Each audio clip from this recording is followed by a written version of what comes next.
Pernahkah Anda merasa tidak nyaman berada di dekat seseorang tanpa tahu persis apa alasannya? Tidak ada kotak-kotak kasar, tidak ada ancaman nyata. Namun, ada sesuatu yang terasa janggal. Perasaan itu sering kita abaikan demi menjaga sopan santun atau demi terlihat baik di mata orang lain.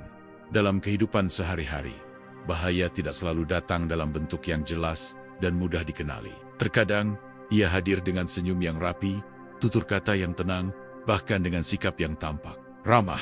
Disinilah kebijaksanaan menjadi penting. Para filsuf Stoik sejak dahulu mengajarkan bahwa kejernihan berpikir dan kewaspadaan adalah bentuk tertinggi dari perlindungan diri.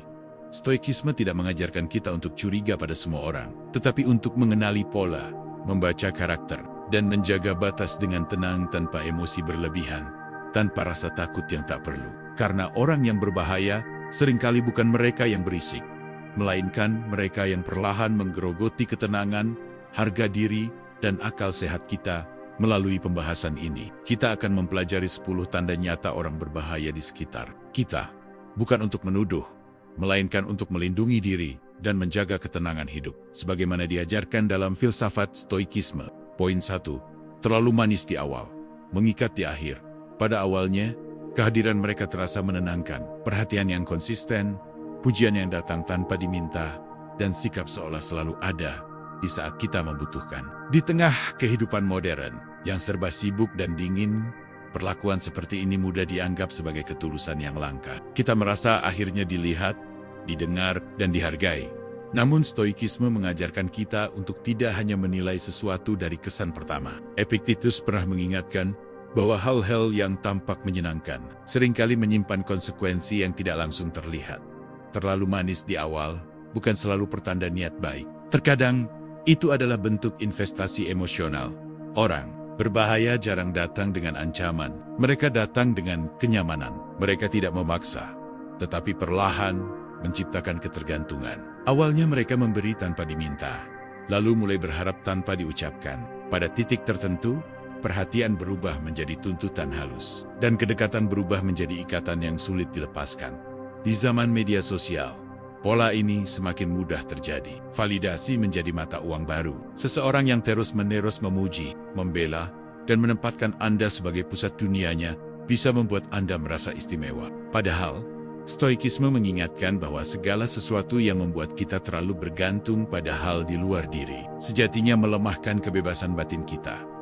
Ketika ikatan mulai terbentuk, perubahan kecil mulai terasa. Anda merasa tidak enak jika tidak membalas pesan dengan cepat, merasa bersalah jika mengambil keputusan sendiri. Perlahan, ruang pribadi menyempit, namun Anda sulit menunjuk momen pasti kapan semuanya berubah. Inilah jebakan yang paling berbahaya karena ia tidak terasa seperti jebakan.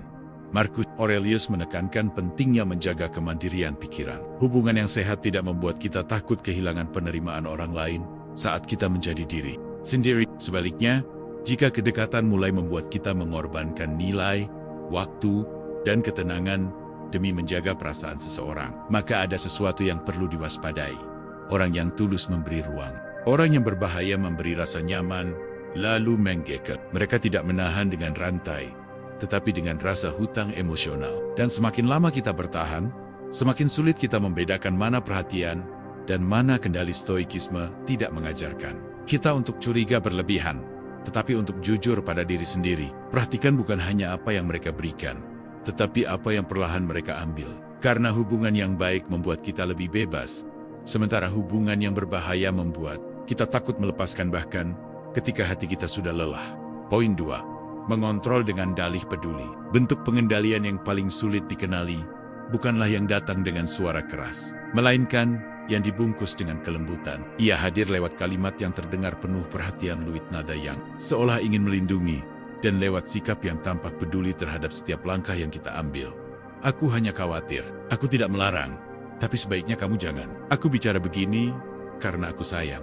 Kalimat-kalimat seperti ini, di zaman relasi yang kabur batasnya, sering diterima tanpa perlawanan. Kita diajarkan untuk menghargai kepedulian, untuk tidak menolak orang yang terlihat tulus. Namun Stoikisme mengingatkan bahwa niat baik tetap perlu diuji oleh dampaknya terhadap kebebasan batin kita. Pada awalnya, kontrol ini terasa ringan. Mereka ingin tahu dengan siapa Anda pergi, apa yang Anda pikirkan, keputusan apa yang Anda ambil, bukan sebagai larangan, melainkan sebagai saran yang terus berulang. Sedikit demi sedikit, pilihan pribadi mulai dipertanyakan, dan keputusan mandiri mulai dianggap sebagai bentuk ketidakpedulian dalam kehidupan modern yang penuh ketidakpastian. Banyak orang tanpa sadar mencari rasa aman lewat mengendalikan orang lain. Ironisnya, kendali ini sering disamarkan sebagai bentuk kasih.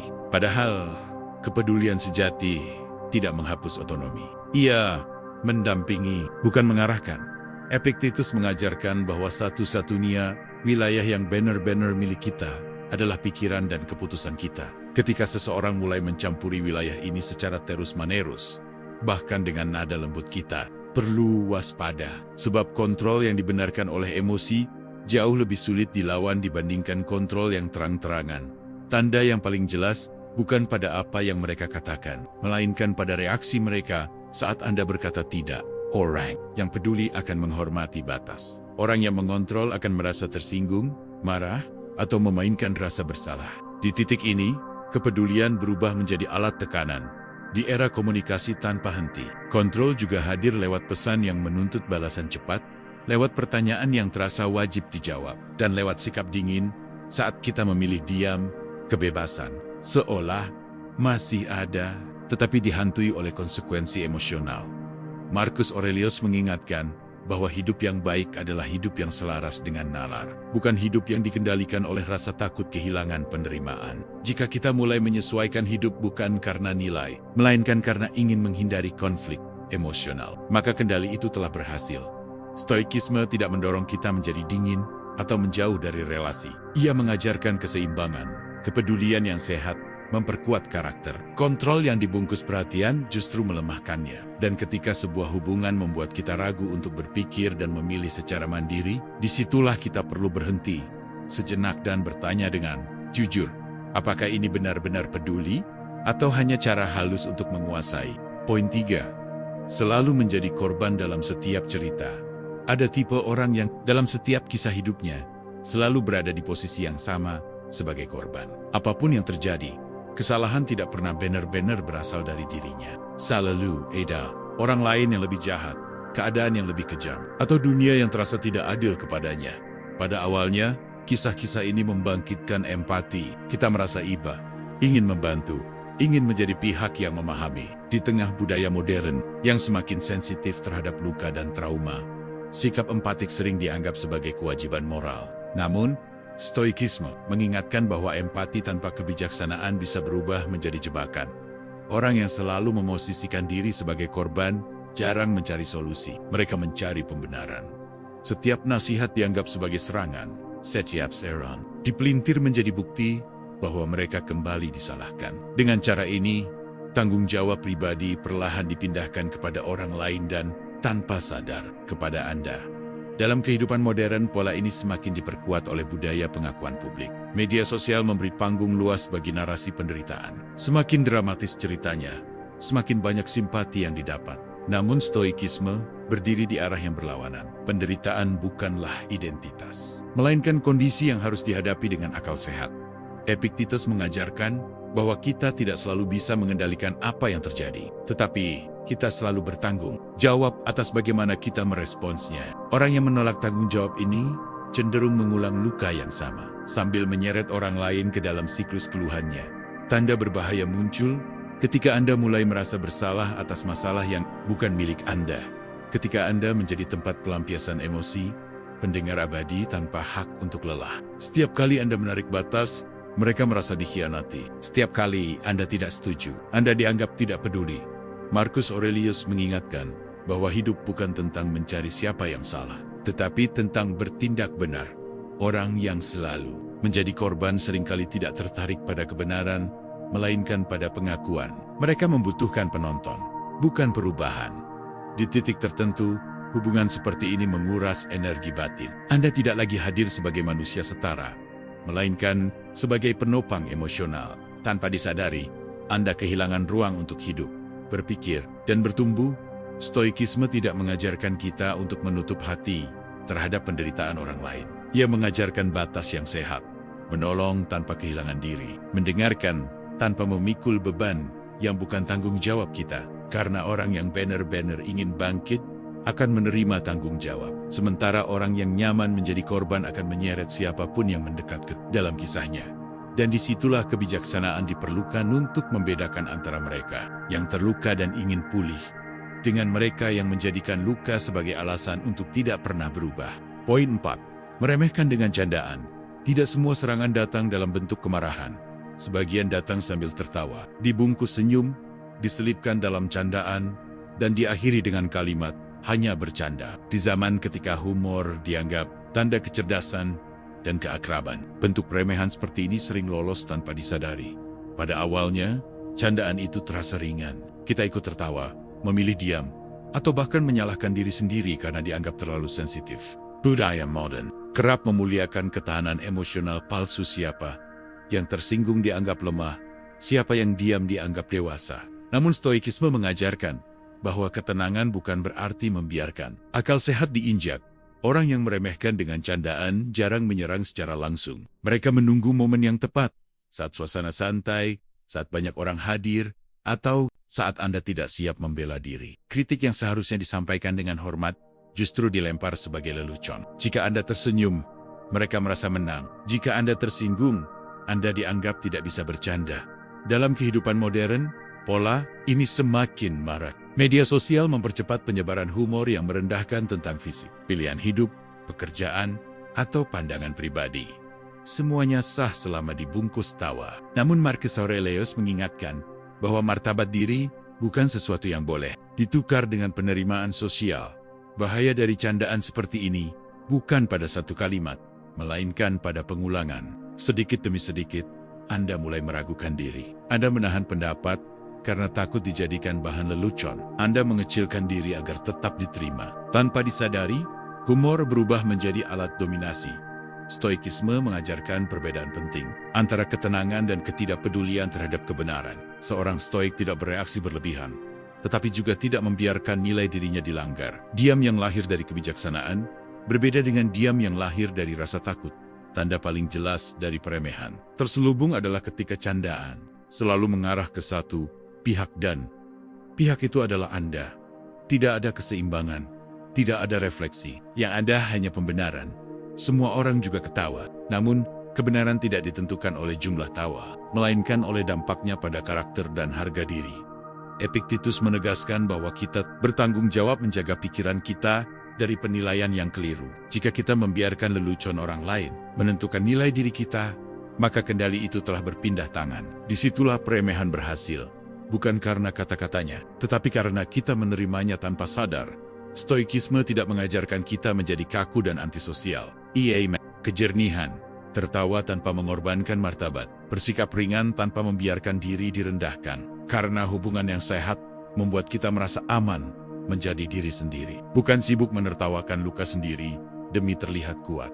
Dan ketika candaan mulai terasa menusuk, bukan menghangatkan, disitulah kebijaksanaan stoik mengingatkan kita untuk berhenti tertawa dan mulai menjaga batas dengan tenang. Poin 5. Memutar fakta dan membuat Anda meragukan diri sendiri. Ada bentuk bahaya yang tidak meninggalkan luka fisik, tetapi menggerogoti sesuatu yang jauh lebih rapuh.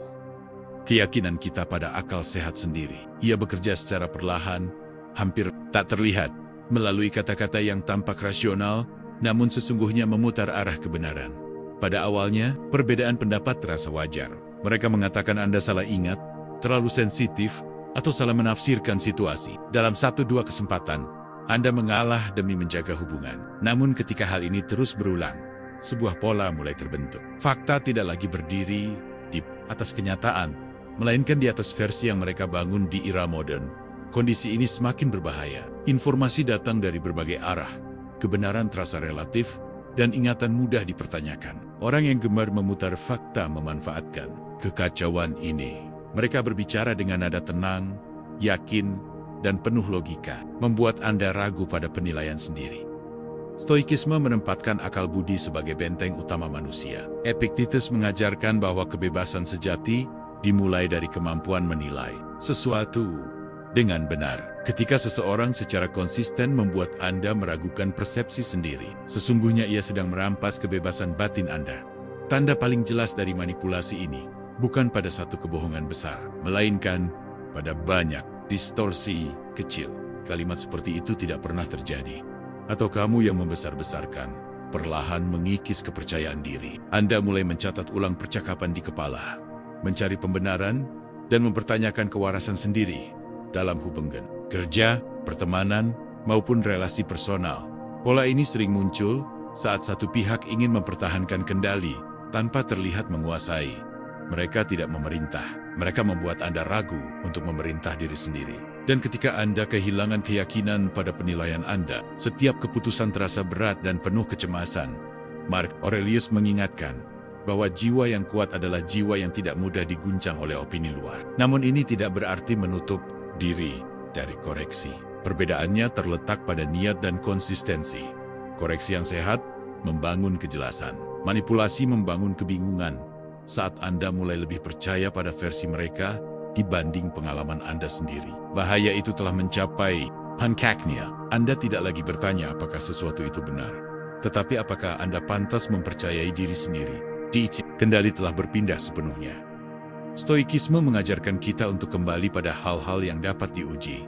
Fakta, tindakan, dan konsistensi perilaku. Orang yang jujur mungkin salah, tetapi ia bersedia mengoreksi. Orang yang memanipulasi akan selalu memutar arah agar tetap tampak benar. Menjaga kejernihan pikiran di dunia yang penuh distorsi adalah bentuk keberanian. Dan ketika sebuah hubungan membuat Anda terus-menerus meragukan akal sehat sendiri, kebijaksanaan stoik mengingatkan satu hal sederhana namun tegas. Menjauh bukanlah kelemahan, melainkan bentuk perlindungan diri yang paling rasional. Poin 6. Menguras energi, bukan menyelesaikan masalah. Ada orang yang setiap kehadirannya selalu membawa kelelahan, bukan karena masalah yang mereka hadapi terlalu besar, melainkan karena masalah itu tidak pernah benar-benar diarahkan menuju penyelesaian. Setiap percakapan berputar di keluhan yang sama, emosi yang sama, dan drama yang terus diulang.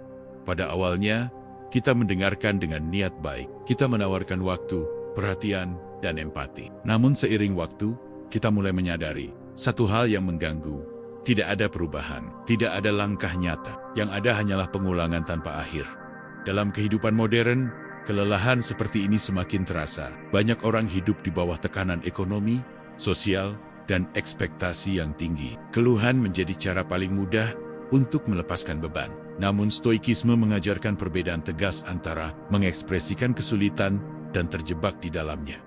Orang yang menguras energi bukanlah mereka yang sedang kesulitan, melainkan mereka yang menolak tanggung jawab atas kesulitannya. Mereka mencari pendengar, bukan solusi. Setiap saran dianggap tidak relevan. Setiap sudut pandang baru ditolak sebelum sempat diuji. Yang dibutuhkan bukan perubahan, melainkan validasi berulang. Epictetus menekankan bahwa penderitaan seringkali bukan berasal dari peristiwa, melainkan dari penilaian kita terhadap peristiwa tersebut. Orang yang terus-menerus mengulang keluhan tanpa refleksi, sejatinya memperpanjang penderitaan itu sendiri dan menyeret orang lain ke dalamnya. Tanda paling jelas dari hubungan yang menguras energi adalah perasaan setelahnya. Bukan lebih ringan, bukan lebih jernih, melainkan lebih lelah. Pikiran terasa penuh, emosi terkuras, dan motivasi menurun. Tanpa disadari, waktu dan ketenangan kita habis untuk konflik yang tidak pernah selesai di era komunikasi instan. Pola ini semakin kuat. Pesan panjang di tengah malam, panggilan darurat yang ternyata hanya pengulangan cerita lama, dan tuntutan emosional yang datang tanpa henti. Kita seolah diwajibkan selalu tersedia, sementara batas pribadi dianggap sebagai sikap tidak peduli. Marcus Aurelius mengingatkan bahwa energi batin adalah sumber daya yang terbatas. Ia perlu dijaga agar dapat digunakan untuk hal-hal yang benar-benar berada dalam kendali kita. Menghabiskan energi untuk drama yang stagnan berarti mengorbankan pertumbuhan diri sendiri. Stoikisme tidak mengajarkan kita menjadi dingin atau acuh. Ia mengajarkan selektivitas yang bijaksana, membantu tanpa tenggelam, mendukung tanpa ikut hancur. Karena ada perbedaan besar antara menemani seseorang melewati kesulitan dan membiarkan diri kita terseret dalam lingkaran tanpa arah. Hubungan yang sehat mendorong kejelasan dan tindakan. Hubungan yang berbahaya menguras energi dan menunda perubahan. Dan ketika seseorang terus mengambil kekuatan batin kita tanpa pernah bergerak menuju penyelesaian, kebijaksanaan stoik mengingatkan bahwa menjaga jarak bukanlah pengkhianatan melainkan bentuk tanggung jawab terhadap diri sendiri. Poin 7. tidak menghormati batas, tapi tersinggung saat dibatasi.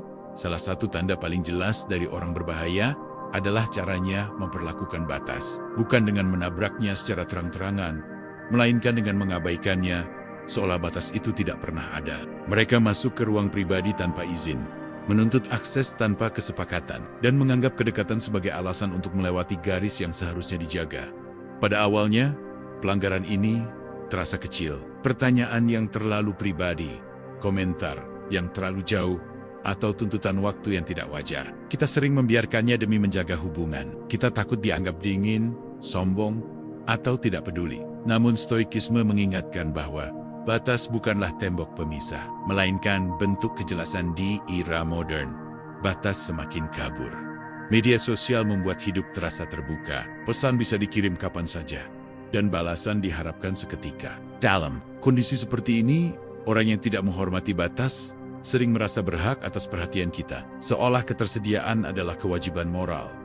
Masalah sesungguhnya muncul ketika kita mulai menetapkan batas. Saat kita berkata tidak, meminta ruang, atau memilih diam, reaksi mereka berubah. Mereka tersinggung, marah, atau memutar cerita seolah kita yang menyakiti. Batas yang sehat justru dianggap sebagai serangan pribadi. Epictetus mengajarkan bahwa kebebasan batin lahir dari kemampuan membedakan apa yang menjadi urusan kita dan apa yang bukan. Orang yang tidak menghormati batas menolak pembedaan ini. Mereka ingin hadir di setiap keputusan, emosi, dan waktu kita tanpa memikul tanggung jawab yang setara. Tanda berbahaya bukan hanya pada pelanggaran batas, tetapi pada penolakan untuk menghormatinya. Orang yang sehat akan menyesuaikan diri. Orang yang berbahaya akan merasa kehilangan kendali. Mereka menggunakan rasa bersalah sebagai alat. Kamu berubah, kamu sekarang menjauh, atau aku tidak sepenting dulu. Marcus Aurelius mengingatkan bahwa hidup yang selaras dengan nalar membutuhkan ketegasan yang tenang. Menetapkan batas bukan tindakan agresif, melainkan tindakan rasional. Tanpa batas, kita kehilangan arah. Tanpa arah, kita mudah dikuasai oleh tuntutan orang lain. Dalam hubungan kerja, pertemanan, maupun keluarga, pola ini sering muncul dalam bentuk yang halus, lembur tanpa persetujuan, intervensi dalam keputusan pribadi, atau ekspektasi emosional yang tidak pernah dibicarakan secara jujur. Semuanya terjadi atas nama kedekatan. Stoikisme mengajarkan bahwa kita bertanggung jawab menjaga ruang batin kita sendiri. Tidak semua orang berhak atas akses yang sama. Kedekatan sejati justru tumbuh ketika batas dihormati, bukan ketika dihapus. Dan ketika seseorang terus melanggar batas, lalu marah saat dibatasi, itu bukan tanda kedekatan melainkan tanda ketergantungan dan keinginan menguasai. Di titik itu, menjaga jarak bukanlah tindakan egois, tetapi bentuk keberanian. Keberanian untuk melindungi ketenangan, kejernihan, dan martabat diri di tengah dunia yang sering menganggap batas sebagai ancaman. Poin 8. Membuat Anda menjauh dari versi terbaik diri sendiri. Tanda paling nyata dari orang berbahaya seringkali tidak terlihat dari apa yang mereka lakukan secara langsung, melainkan dari perubahan perlahan yang terjadi dalam diri kita sendiri. Bukan luka yang tampak, bukan konflik yang keras, tetapi jarak yang semakin jauh antara diri kita hari ini dengan versi terbaik yang pernah kita kenal. Awalnya, perubahan itu terasa kecil.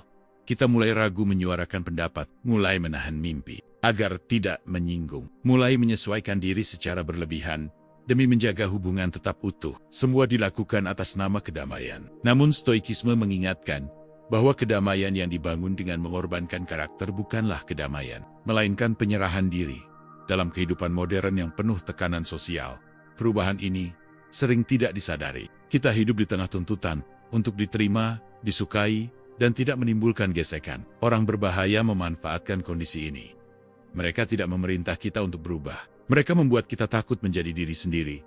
Marcus Aurelius menekankan bahwa tugas utama manusia adalah menjaga integritas jiwanya. Ketika sebuah hubungan membuat kita semakin jauh dari nilai, disiplin, dan keteguhan batin, maka hubungan itu sedang merusak, bukan membangun. Namun, kerusakan ini jarang terasa dramatis. Ia bekerja pelan, melalui kebiasaan menunda, mengalah tanpa refleksi, dan mematikan suara hati.